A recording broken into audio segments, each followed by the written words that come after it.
Hola amigos, hoy les traigo la tercera parte de historias de terror y misterio, espero que les guste. Viaje en el tiempo. Los afilados tacones chirriaron en las gastadas baldosas de la vieja iglesia y con un ademán de fastidio me sacudí como pude las gotitas de lluvia que impregnaban mi ropa, mientras con la mirada buscaba una banca vacía para descansar un rato. Lo que no era difícil, ya que la iglesia lucía desierta y silenciosa. Solo alumbrada por algunos lamparines y unas cuantas velas tenía un aspecto bastante desolador. Pero al menos hace menos frío que afuera. Pensé, el trajín del día había sido bastante agotador y para colmo de males Isabela no había aparecido en todo el día. Se suponía que tenía que colaborar conmigo en esta tarea de la universidad, pero no solo no había venido, sino que no se había dignado llamar o dejarme un mensaje. En fin, ya se comunicará conmigo más tarde. Pensé, mientras me sentaba cerca de un altarcito menor lleno de imágenes en el más puro estilo barroco, que me parecieron hermosas a pesar de estar medio descuidadas. Al ratito sentí que mi cuerpo recobraba su calor y una agradable modorra se apoderaba de mí, me dejé llevar por esa agradable sensación mientras contemplaba aquellas descoloridas imágenes que, algo distorsionadas por la suave luz de las velas, parecían ejercer una especie de sortilegio sobre mí, cuando de pronto una voz imperiosa me sacó de mi ensueño. Rosaura. Rosaura. Despierta. Sobresaltada abrí los ojos y me enfrenté con el rostro de una joven muy parecida a Isabela, pero vestida con extraños ropajes. ¿Qué haces? No te dije que no debías salir. Me dijo. Seguro que te han seguido. Salgamos de aquí. Sin comprender lo que estaba pasando me dejé llevar por esa desconocida, que me arrastró hacia el otro lado de la iglesia, hacia una diminuta puertecita disimulada entre dos columnas. Al salir nos encontramos en una callecita apenas iluminada. Toma, cúbrete con esto. Me dijo, sacándose su amplia capa. Caminamos silenciosas por aquellas estrechísimas veredas. A ratos ella volteaba asustada y continuábamos la marcha. Al fin llegamos a una casona de amplio zaguán y subimos por una escalerita de caracol, hacia una pequeña habitación. Allí, ella encendió un mechero y me ordenó sentarme. Yo quise protestar. Preguntar qué era todo esto. Pero la voz no salía de mi garganta. Seguro que es un mal sueño y debo despertarme. Pensé, en ese momento sonaron unos golpes en la puerta. Y ella me dijo. Me temo que nos han seguido. ¿Pero quiénes nos siguen? Acerté a decir con dificultad. Ya comenzaste otra vez con tus delirios. Mejor harías en guardar silencio. Si tenemos suerte creerán que no hay nadie. Pero los golpes persistieron y luego se escucharon unas voces. Abran en nombre de la Santa Inquisición. Abran o derribaremos la puerta. La joven salió presurosa de la habitación y se perdió en la oscuridad de la escalera. Oí unas voces discutir y luego un forcejeo. Finalmente unos pasos subieron presurosos los escalones y dos monjes aparecieron en el umbral. Acá está, padre. Acá está la hereje. Gritó uno de ellos. Entonces un personaje rechoncho y enfundado en un enorme hábito se precipitó hacia mí y tomándome por las muñecas me ató con una gruesa cuerda y me llevó a rastras con él. Yo quería defenderme, gritar, pero la voz se me había ido de nuevo y solo atiné a seguirlo lo mejor que pude. En la calle nos esperaba una carreta alada por dos caballos. Me subieron de un empellón y vi que hacían lo mismo con la otra joven. Pasamos por un sinfín de callecitas empedradas, cruzándonos de vez en cuando con personajes a caballo que se persignaban al vernos pasar. Finalmente llegamos a una plazuela y entramos a un edificio de altos muros. Me vendaron los ojos y ya no pude saber hacia dónde me llevaban. Solo sentía un fuerte y desagradable olor, mezcla de humedad y podredumbre. Finalmente me arrancaron las vendas y nos encontramos en un amplio e iluminado recinto, donde nos esperaban unos sacerdotes que me ordenaron arrodillarme. Y ahora es mejor que te declares culpable de todos los cargos que pesan sobre ti.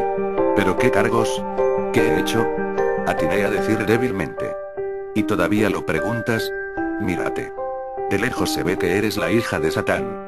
Instintivamente bajé la mirada y vi mis apretados pantalones de mezclilla y mis altos tacones rotos. Y tienes la marca del diablo en tu brazo. Gritó de nuevo el inquisidor. Miré de nuevo mi brazo y vi mi lunar de nacimiento, negro y en forma de media luna que brillaba a la luz de las velas.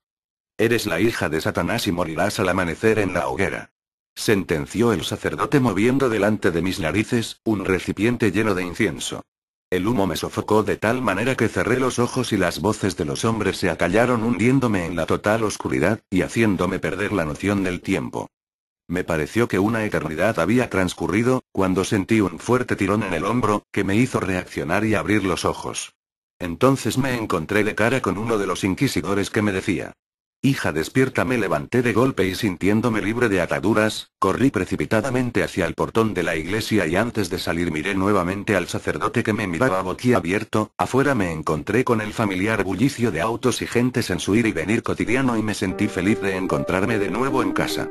En ese momento sonó mi teléfono celular y encontré un mensaje de Isabela. Lo siento, amiga. Estaba tan cansada que me quedé dormida. Ni imaginas el sueño tan aterrador que tuve contigo. Guardé el teléfono en mi bolsillo sintiendo un agudo dolor en mis manos magulladas por las ataduras y vi como mi lunar de nacimiento seguía brillando en la oscuridad. Trato con el diablo. El roce de las llantas chirriaban en el asfalto y como cuchillos afilados entraban en mis oídos haciendo retumbar todo mi cuerpo. Desesperado traté de buscar un lugar abierto para comprar unos cigarrillos y así aplacar un poco mi ansiedad.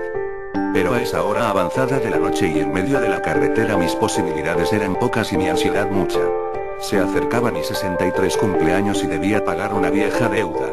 Los años habían pasado volando desde aquel día en que por azar me había encontrado con Melquíades en una de esas locas fiestas de juventud. Traté de no pensar en todo aquello y concentrarme en la carretera. Si pudiera al menos fumarme un cigarrito, pensé, y de pronto como por arte de magia me topé con un cartel chillón. Una sonrisa se dibujó en mis labios y apreté el acelerador. A los pocos minutos me encontraba frente a una estación de gasolina con su respectivo mini market. Bueno, al menos mi suerte no ha cambiado. Aprovecharé para echar un poco de gasolina que buena falta me hace, pensé al tiempo que bajaba del auto. El chico de la gasolinera se hizo cargo de mi auto y yo me dirigí a la tienda, que a esa hora lucía tan desolada y silenciosa como la carretera. Solo la cajera dormitaba en su banqueta. De pronto me sentí de nuevo seguro de mí y hasta me puse a tararear una vieja canción, cosa que no había hecho en mucho tiempo, y mientras buscaba mis cigarrillos preferidos me interné entre los estantes atiborrados de productos, cuando de pronto casi choco con una señora y su bebé. ¿De dónde habrían salido?, pensé mientras me detenía a observar la escena que se ofrecía a mis ojos. La madre hablaba tiernamente a su pequeño hijito mientras le arreglaba su colchita. Mi buen humor desapareció y sentí que una punzada entraba en mi pecho. Como una ráfaga vino a mí el sinsabor de la mujer que me parió y me dejó abandonado a mi suerte. La caridad de los hogares sustitutos. La frialdad del orfanato. Todos aquellos años creciendo en la soledad y el desamparo. Por eso cuando encontré a Melquíades no dudé en hacer un trato con él a cambio de que mi mala suerte cambiara. Desde entonces el dinero florecía en mis manos. El amor de todas las mujeres era mío y yo las manejaba a mi antojo hasta que cansado de ellas las empujaba hacia el abismo. Qué placer sentía al verlas destruidas. Era como vengar en cada una de ellas a la que siendo un bebé me abandonó. Miré de nuevo al pasillo, pero la mujer con su hijito ya había desaparecido. Molesto pagué mis cigarrillos y salí. Frente al volante volví a sentirme nervioso y algo asustado. Y esa sensación me desconcertaba, pues no recordaba haber tenido nunca antes a nada. Seguro me estoy volviendo viejo, pensé, pero no podía dejar de preocuparme por Melquíades y la deuda que vendría a cobrar. Ya casi llegaba a mi destino, cuando de pronto un tumulto de gente y carros me hizo frenar. Me bajé del auto y pregunté qué pasaba. ¿Un accidente?, me contestó un policía. Me acerqué aún más y entre la gente llegué a ver la cabeza de Rolando tirada en la pista. La sangre se me heló en las venas y me abalancé al cuerpo inanimado y frío de mi único hijo. En eso sentí el aliento caliente de alguien que me decía al oído: creíste que me conformaría con tu alma podrida. Yo quería lo mejor de ti y ya lo tengo. Levanté la mirada y vi a Melquíades alejarse haciéndome adiós con la mano. Telly Savalas y el extraño fantasma. Telly Savalas, conocido por su personaje en Kojak, el que le daba el nombre a la serie, y por su aparición en una película de James Bond como el villano. Pero hay una historia extraña en su vida que le atormentó hasta el día de su muerte en 1994. Fue poco antes de morir que decidió contar la historia que le había estado atormentando durante 40 años.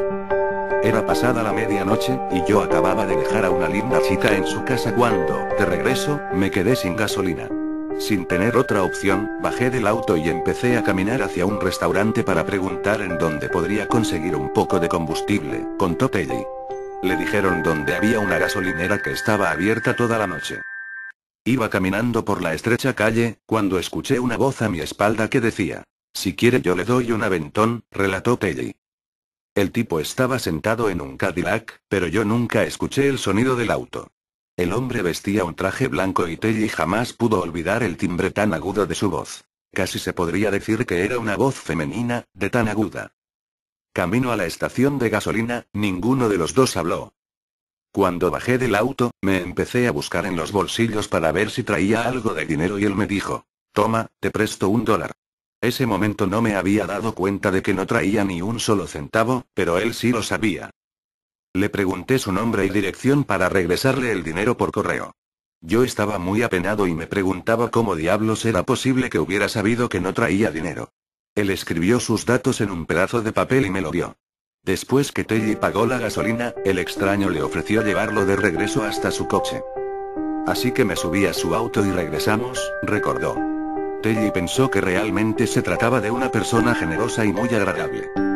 Extraño comentario. De repente, y sin que hubiéramos comentado nada, mencionó el nombre de uno de los jugadores de los Medias Rojas de Boston, del cual dijo fue uno de los mejores en el béisbol.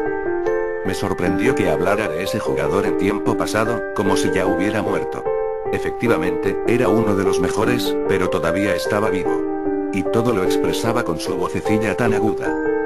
Lo que más me extrañó de todo, es que ni siquiera íbamos hablando de béisbol. Cuando llegaron al auto, Telly tuvo problemas para arrancarlo y el hombre se ofreció a empujarlo con su vehículo. Después de gritarle gracias desde la ventanilla, Telly se enfiló hacia Nueva York. Una noticia inesperada. Aquella tarde, Telly se fue a trabajar y cuando compró el periódico, se quedó de una pieza al leer el encabezado. El jugador de béisbol que había mencionado aquel extraño sujeto, acababa de morir en circunstancias misteriosas. Al principio pensé vaya coincidencia, comentó Telly. Me dirigí a casa y le conté la historia a mi madre, quien me dijo que estaban pasando cosas muy extrañas. Fue entonces cuando Telly buscó en la bolsa de su saco el pedazo de papel que el hombre le había dado. Junto a la dirección, había un número de teléfono. Marcó y le contestó una voz de hombre. Bueno. Este es el bar de Ginny. Telly le preguntó si podía comunicarlo con James Cullen. El hombre que contestó el teléfono avisó a alguien que llamaban al señor Cullen y poco después contestó la voz de una mujer. Ella me dijo: «Mire, señor, el hombre al que llama fue mi marido, y lleva 2 años de muerto». Tal noticia intrigó tremendamente a Telly, por lo que llamó a la mujer un par de veces más, para que accediera a entrevistarse con él. Accedió, siempre y cuando le pagara todos los gastos para viajar desde Boston, donde ella residía, hasta Nueva York, donde estaba Savalas. Después de describirle el encuentro con su marido, ella me dijo que la ropa que él llevaba ese día, era la misma con la que lo habían enterrado. El pedazo de papel que me dio estaba firmado con el nombre de James Cullen. La mujer llevaba una carta que él escribió cuando estaba en la Armada. La firma era idéntica. Posteriormente, en la conversación, la mujer le reveló cómo fue que murió su marido. Se suicidó dándose un balazo en la laringe. Esa es la razón por la que hablaba con una voz chillona, reflexionó Telly. Y créalo o no, ese misterio me ha estado atormentando durante 40 años, expresó finalmente Telly, quien murió en 1994. Kaspar Hauser. El 26 de mayo de 1828, un adolescente apareció en las calles de Nuremberg, Alemania. Llevaba consigo una carta que dirigida al capitán del 6º Regimiento de Caballería. El autor anónimo decía que el niño había sido dado en custodia el 7 de octubre de 1812, y nunca había dado un solo paso fuera de mi casa. Ahora el muchacho quería ser un soldado de caballería, por lo que el capitán debía aceptarlo o colgarlo. Hauser afirmó, por lo que él podía recordar, que había pasado toda su vida solo en una oscura celda de 2x1x1,5 metros, un poco más que el tamaño de una cama individual por aquella zona en la época, con solo una cama de paja y un caballo tallado en madera como un juguete. Hauser dijo que el primer ser humano que alguna vez tuvo contacto fue un misterioso hombre que le había visitado poco antes de su liberación, siempre teniendo mucho cuidado de no revelar su rostro. Según rumores contemporáneos, Kaspar Hauser era el príncipe heredero de Baden, que nació el 29 de septiembre de 1812 y que murió en un mes. Se alegó que este príncipe fue cambiado por un bebé moribundo que estaba muriéndose, y realmente había aparecido 16 años después, como Kaspar Hauser en Nuremberg. Hauser murió debido a las heridas por una puñalada en el pecho. Él afirmó que había sido apuñalado por el hombre que le cuidó cuando era un niño. En 2002, la Universidad de Münster analizó cabello, células del cuerpo y ropa que se decía pertenecer a Kaspar Hauser. Las muestras de ADN fueron comparadas con las de un segmento de ADN de Astrid von Medinger, descendiente por línea femenina de Stephanie de Beauharnais, que habría sido la madre de Caspar Hauser si es que él era el príncipe heredero de Baden. Las secuencias no eran idénticas, pero la desviación observada no era lo suficientemente grande para excluir una relación, ya que podría haber sido causado por una mutación. La desaparición de Frederick Valentich. Este extraño caso tuvo lugar el 21 de octubre de 1978, cuando el joven veinteañero Frederick Valentich desapareció en circunstancias aún no aclaradas, cuando pilotaba una avioneta Cessna 182L en el estrecho de Bassa Island, Australia. Antes de su desaparición, Valentich informó por radio que había encontrado una aeronave no identificada que se movía a la misma velocidad que su avión. Hasta hoy no se encontró ningún rastro de Valentich o su avión. Justo antes del último contacto Valentich, un fontanero de nombre Roy estaba haciendo fotos en la costa utilizando la técnica time-lapse. Técnica fotográfica utilizada en películas en la que el objeto enfocado es fotografiado en ciertos periodos de tiempo.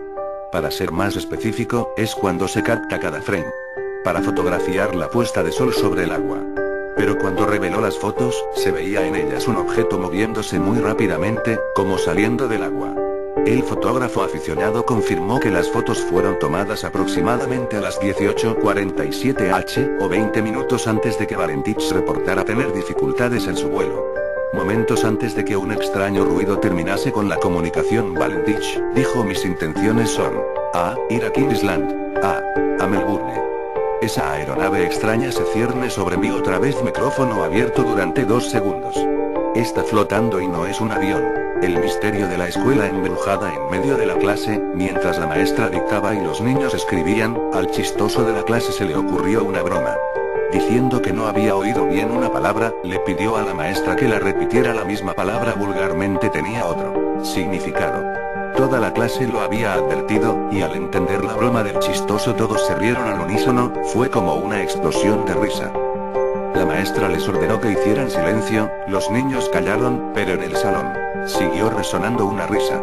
Era una carcajada chillona y aguda, y al mismo tiempo algo ronca. Dije que hicieran silencio. ¿Quién se sigue riendo?, dijo la maestra con tono enfadado. Buscó con la mirada pero no halló al culpable.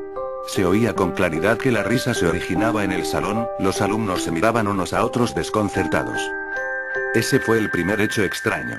Unos días después, durante un recreo, cuando los salones estaban vacíos, se oyó el rechinar de las patas de las sillas, como si alguien las arrastrara. Todos los salones fueron desordenados, los asientos estaban desparramados, una maestra gritó y cayó desmayada al ver una silla moviéndose sola, desplazándose con sus patas como lo hace una araña. La escuela cayó en desgracia, los padres no querían enviar a sus hijos, y varias maestras abandonaron su puesto. Inevitablemente la escuela terminó cerrando sus puertas. Nadie sabe con exactitud qué fue lo que invadió o se posesionó de la escuela. Algunos hablan del fantasma de un niño, otros dicen que fue una maldición. Tal vez algún día se aclare el misterio de la escuela embrujada. El diablo en Puerto Príncipe. A diferencia de otras leyendas principeñas, la del Cari cortado no parece, a primera vista, tener nexo alguno con la historia, sino pertenecer al linaje de las consejas y cuentos de aparecidos con los que, habitantes de la villa o campesinos, entretenían los ocios nocturnos y horrorizaban a los más jóvenes. He aquí el relato, como hubiera podido escribirlo un autor romántico, hace siglo y medio. Al oscurecer de una tarde de 18 detúvose un elegante carruaje, tirado por un par de caballos negros, a la puerta de una casona de la ciudad. La vivienda, de quicio alto, amplio portón y prominente guardapolvos, había conocido tiempos mejores. Ahora, desconchada, sucia y mal iluminada, resultaba venida a menos como sus probables moradores. Descendió del vehículo, cuyo conductor parecía invisible, un hombre de mediana edad, impecablemente enfundado en un traje oscuro de buen corte. La penumbra no permitía discernir muy bien sus rasgos, salvo una perilla afilada que alargaba de modo considerable su mentón. De la mano izquierda pendía un maletín de cuero, de los empleados con frecuencia por los médicos para sus visitas a domicilio. Un fuerte golpe de aldabón pareció resonar en todo el barrio, pero ya había anochecido y ni un alma transitaba por aquella calle, un tanto apartada del centro de la población. No pareció inquietarse el facultativo porque demoraran en responder a su llamado, ni siquiera intentó repetir el toque. Por fin, la puerta se entreabrió con lentitud y más que un rostro, pudo verse una lámpara de aceite sobresalir hacia el umbral. Ave María Purísima. Sin pecado concebida, respondió el visitante, ahora con cierta impaciencia. Soy el doctor, vengo a visitar al enfermo. No recuerdo haberle llamado, dijo con cierto temblor una mujer de edad indefinida, ahora ya completamente visible, despeinada, con la bata raída y rostro demacrado que en otro tiempo fue hermoso. Debe haberse confundido usted de domicilio. ¿No hay aquí un enfermo? Sí, está muy mal, pero...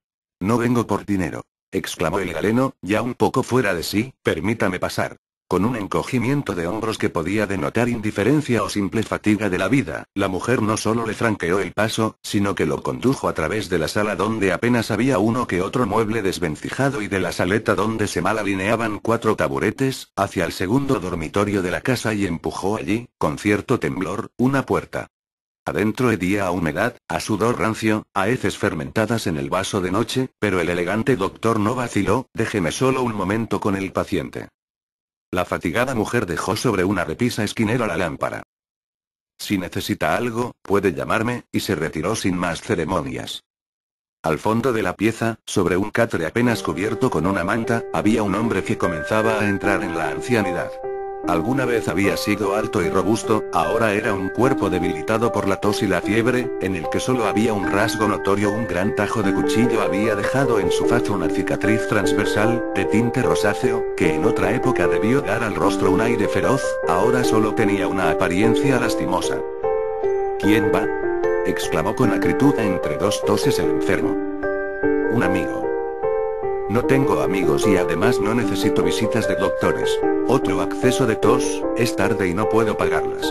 Esta es gratis y además es un deber de amigo. El enfermo lanzó una brutal interjección antes de preguntar quién era el intruso. ¿No me conoces, cari cortado? Soy el diablo y vengo por tu alma. El catre se estremeció con la convulsión del cuerpo, pero estaba muy débil y apenas podía incorporarse. Sí, prosiguió el visitante, llegó tu hora. Ya atormentaste bastante a tu esposa y a tus hijos. Ya mentiste e hiciste suficiente daño. Nadie va a interceder por ti. La mayoría cree que moriste hace mucho tiempo. A la luz de la llama en el rincón las facciones del galeno se descompusieron, pareciera que un brillo rojizo brotara de sus ojos pequeños y que la perilla se alargara de manera desmesurada.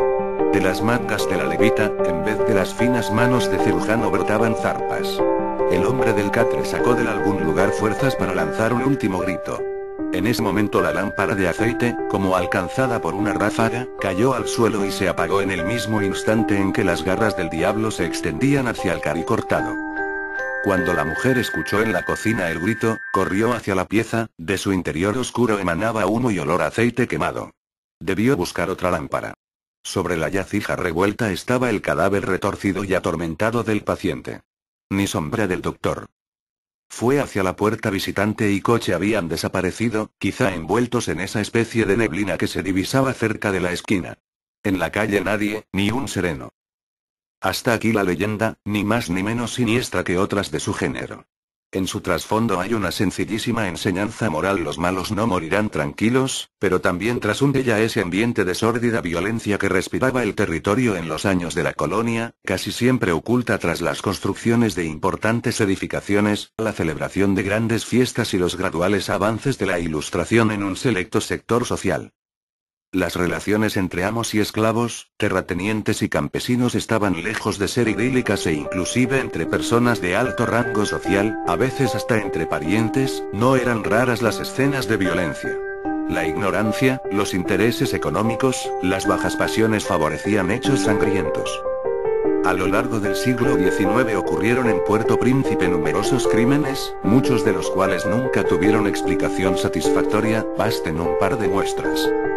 En 1828, unos ladrones entraron en el domicilio del presbítero don Victoriano de Barona y lo asesinaron en su lecho, así como a una criada que le servía, y se llevaron todo lo de valor que encontraron.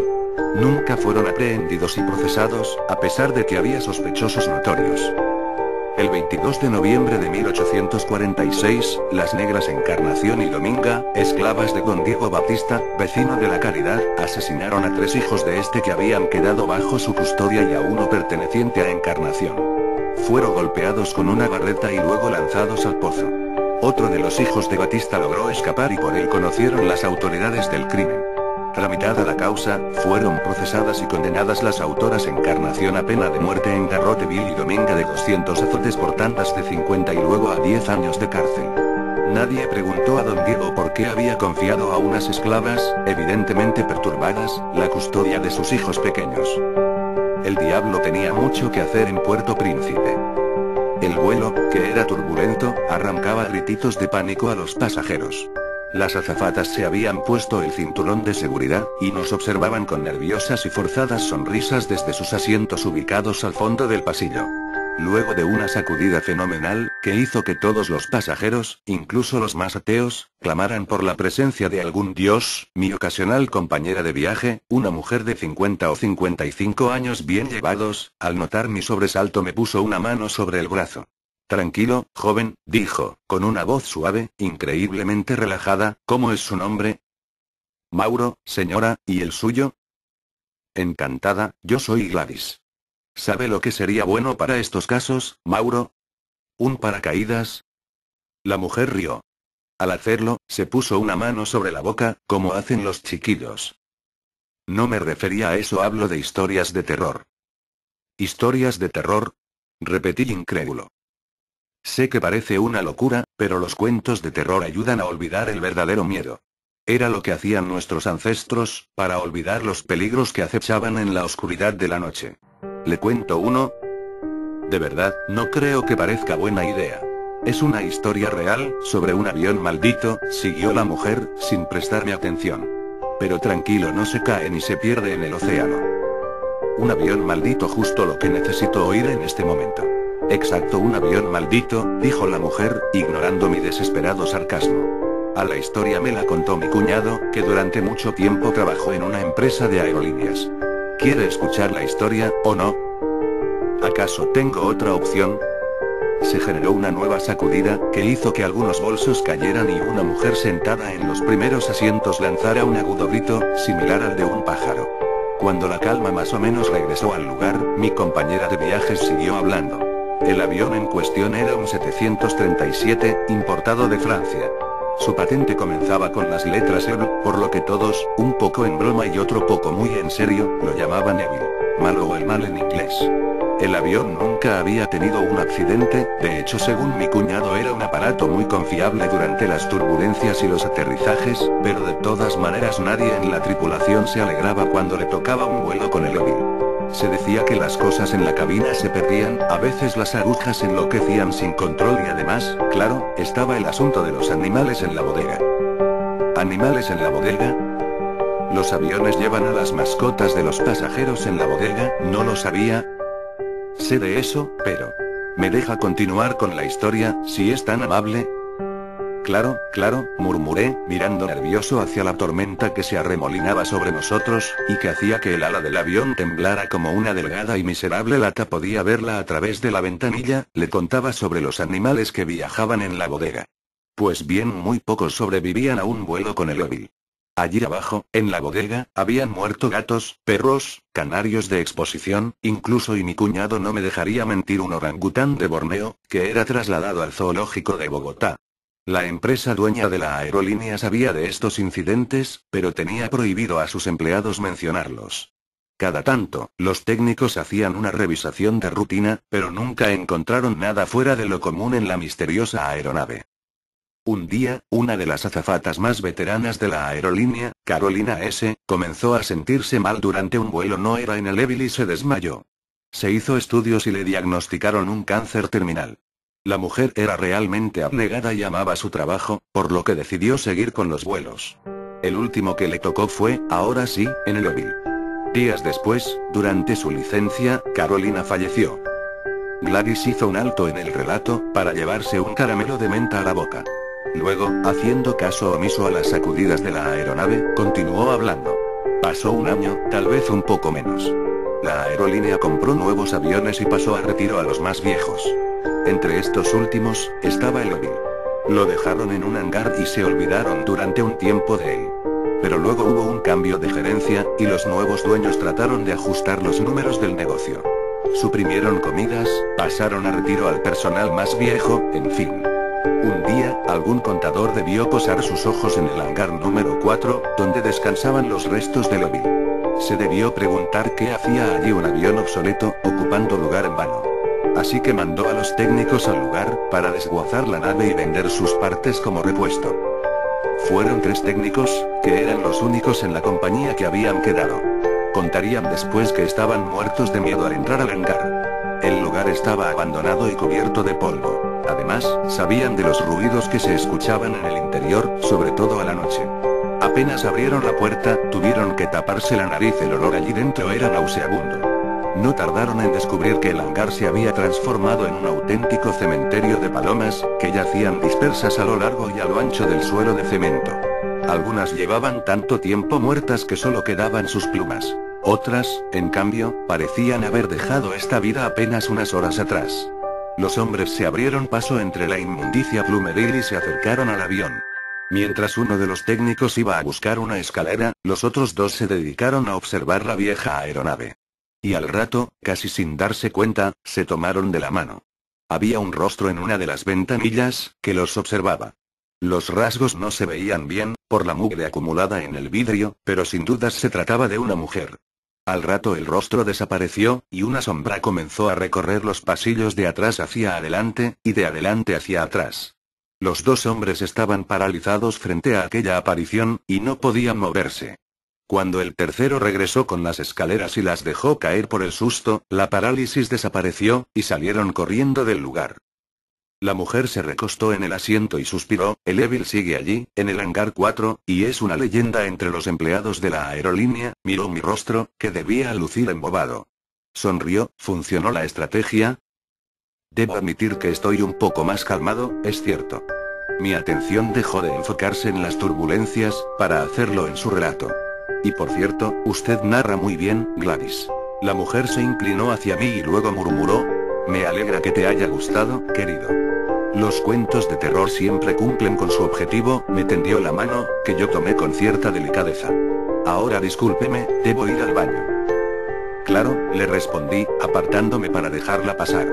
Pero cuando la tenía casi sobre mí, la señora se dio vuelta y agregó: tal vez muramos esta noche, joven.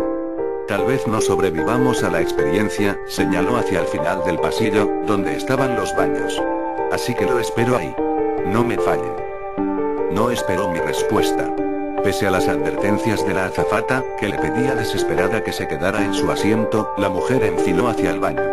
El avión se movía de un lado a otro y los pasajeros cerraban los ojos y rezaban. Miré alejarse a la mujer por el pasillo. Pese a que me llevaba al menos 20 años, me pareció muy deseable. ¿Qué diablos?, me dije. Como dice aquella vieja canción, solo se vive una vez. Dejé pasar unos prudentes minutos, y luego me paré para seguirla. Fingí no escuchar las advertencias de la azafata y me dirigí hacia el final del pasillo. Golpeé la puerta del baño y luego, sin muchos preámbulos, entré. Gladys, dije, en un susurro juguetón. Espero que se encuentre presentable, porque... No pude continuar, porque en ese momento una terrible explosión surgió desde algún lado de la cabina, y luego todo se fue al diablo. Lo primero que percibí, al despertarme, fue el viento. Un viento frío, persistente, que me azotaba el rostro y la batería. Me incorporé, miré en derredor, horrorizado. A mi alrededor todo era un caos de destrucción y muerte. El avión estaba destrozado. Los pasajeros yacían carbonizados en sus asientos. Gran parte del fuselaje había desaparecido, los restos de la aeronave habían aterrizado sobre una montaña nevada, y yo podía ver, a través de un agujero en el techo, un cielo gris y helado. Gladys, murmuré perplejo. Regresé, tambaleante, a mi asiento.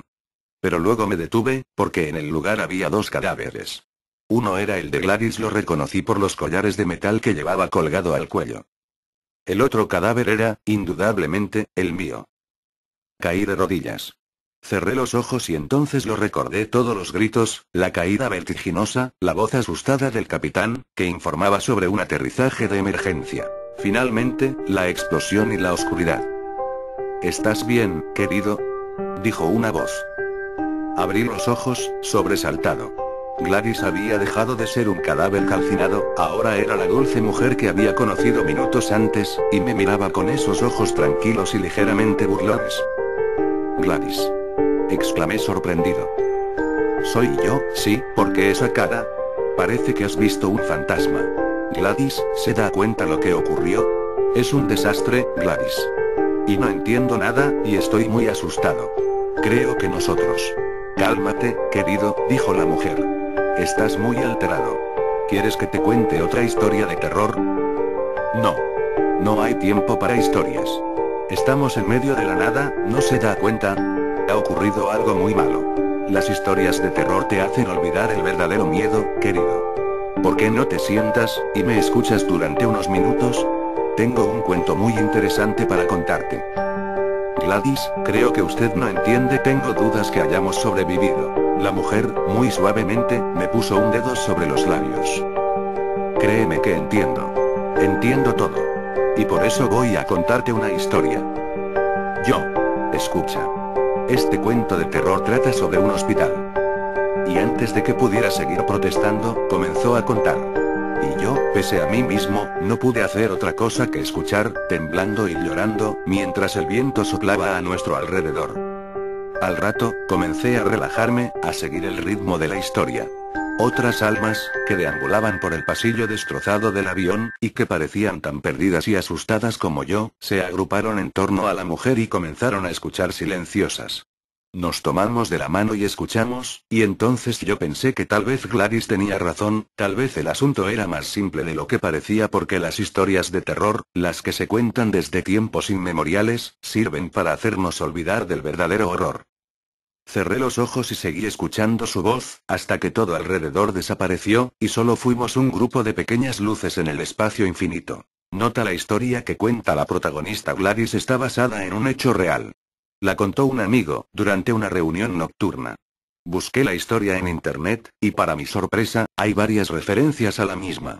Esta es una de ellas. www.elintransigente.com web. Como verán, he modificado y adaptado la leyenda a las necesidades del relato, por lo que no puedo decir que es totalmente fidedigna. Sin embargo, la esencia sigue ahí, y es un pequeño homenaje hacia aquel espíritu perdido, el de la abnegada azafata, que aún sigue buscando su incierto destino,